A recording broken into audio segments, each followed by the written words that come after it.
La leyenda del Cid, Agustín Sánchez Aguilar, trabajo de Raquel Prades, Daniel Jiménez y Leire Lierta. A mediados del siglo XI nació Rodrigo Díaz, hijo de Diego Laínez. Nació en Bíbar, una aldea que quedaba cerca de Burgos. Su padre estuvo sirviendo durante muchos años al rey Fernando de Castilla. Un día el rey decidió hacerle consejero. Se convirtió en un hombre indispensable para el palacio, bueno para todo el mundo menos para el conde de Ordaz, que le parecía fatal, y decidió pegarle una bofetada, y eso fue una ofensa enorme que cambiaría la vida de Rodrigo. Como él no podía vengarse, decidió poner a prueba a sus 3 hijos. Ni Bermudo ni Hernando resistieron a las pruebas de su padre, solo Rodrigo venció la prueba. Su vida acababa de cambiar por completo sin que él lo supiera. Rodrigo se enfrentó al conde de Ordaz, como quería su padre, y venció, por lo que recuperó el honor de su familia. Su padre advirtió a su hijo de que tenía que abandonar Bíbar, por lo que le podían decir. En su camino, Rodrigo se dio cuenta de que le tenía que pedir perdón a Jimena por lo que había cometido con su padre. Una vez pedido perdón, fue el rey a pedirle justicia por la muerte de su padre. Mientras tanto, Rodrigo estaba batallando contra los moros en la frontera de Castilla. Fue su primera victoria. En esta misma batalla, Rodrigo perdonó a los 5 reyes que capitaneaban a la tropa enemiga, jurándole lealtad al rey. El rey se encontraba en una encrucijada, porque no sabía si hacer caso a Jimena o hacer vasallo a Rodrigo, por su primera hazaña. Finalmente decidió ponerse en el lado de los débiles, o sea, Jimena. Rodrigo emprendió un viaje a Galicia, mientras Jimena estuvo reflexionando sobre el amor de Rodrigo, y ella sabía que seguía enamorada. El rey pensó cómo ayudar a Jimena y decidió establecer una ley que decía que el hombre que mata por honor debe velar por la mujer y las hijas del muerto, por lo que Jimena decidió tomar como esposo a Rodrigo, y no podía estar más feliz. Días después se casaron. Un día, el rey despertó muy enfermo. Ese resfriado acabó matándolo y decidió repartir sus reinos entre sus 5 hijos. El reino de Castilla se lo dio a Sancho, el reino de León a Alfonso, reino de Galicia a García, reino de Toro a Elvira y reino de Zamora a Urraca. Sancho, el hijo mayor, quería los 5 reinos, solo para él, y como era buen amigo de Rodrigo, le pidió ayuda porque sabía que era un buen guerrero. El primer sitio que querían conquistar era Galicia, y coincidió con su hermano Alfonso, porque querían conquistar sus ciudades. Llegaron a un acuerdo para enfrentarse.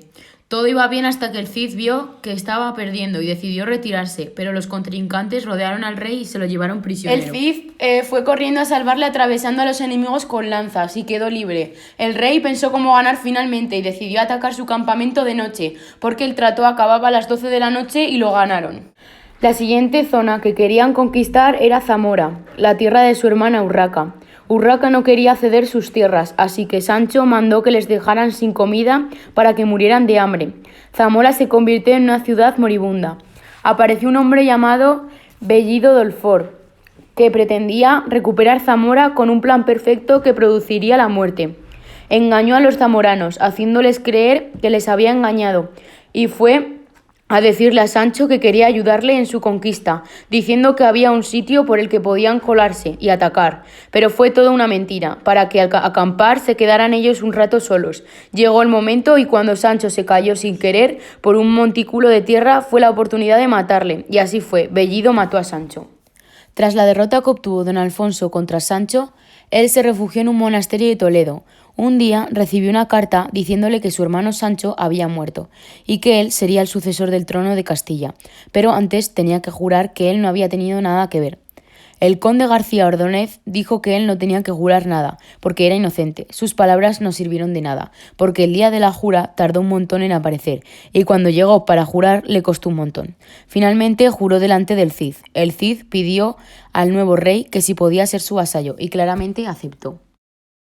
El rey don Alfonso cometió un gran error haciendo caso al conde Ordóñez. Tras decirle que el oro que ganaba el Cid en sus hazañas se quedaba una parte del dinero y no lo entregaba, así que el rey decidió desterrarle a Castilla sin su familia. El rey ordenó que quien ayudara al Cid estaría muerto, aunque nadie quiso ayudarle, excepto algunos de sus soldados que se fueron con él. Alejándose de Castilla se encontró con Martín, Altoninez, que ayudó al Cid en todo lo que pudo. Tras llevar muchos días andando sin saber qué hacer, decidió visitar a su familia, que se refugiaban en un convento. Se dieron una gran sorpresa, se les veía muy felices y sus hijas ya habían crecido. Todo fue felicidad hasta que se tuvo que despedir. Un día, un montón de hombres se unieron a él para ayudarle a conquistar Castejón. El Cid solo quería el terreno, por lo que los habitantes de Castejón pudieron volver a sus casas. Días después, el Cid decidió conquistar también Alcócer. Sus habitantes fueron testigos de una estrategia buenísima que no les dio tiempo a parar, así que el Cid volvió a vencer. El Cid se enfrentó al rey Tamín, un rey moro que reinaba en Valencia, la tierra que quería Rodrigo para vivir con su familia. Como era de esperar, el Cid ganó y consiguió Valencia. Él seguía pensando en el perdón del rey, así que le envió unos caballos y armas que ganaron la batalla. Y también mandó que le dijeran que él podría reinar en él si quería. El rey aceptó los regalos, dejando que su familia viviera con él en Valencia, pero le puso la condición de que sus hijas debían casarse con los infantes de Carrión. El rey Yusuf quería derrotar al Cid, por lo que formó un ejército de 50.000 hombres. La batalla empezó con la salida de Pedro Bermúdez, seguido del arzobispo Jerónimo. El Cid ya tenía la victoria en las manos, así que fue a por Yusuf, pero escapó antes de poder matarlo. 2 años después, Yusuf mandó otro ejército de 50.000 caballeros, y el rey hizo luchar a los esposos de sus hijas para ver su valentía.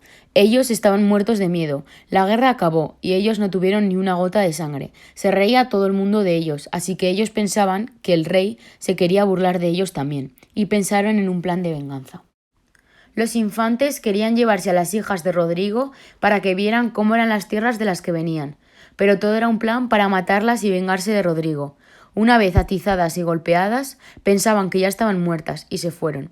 Félez, sobrino de Rodrigo, se las encontró moribundas y les llevó hasta Valencia.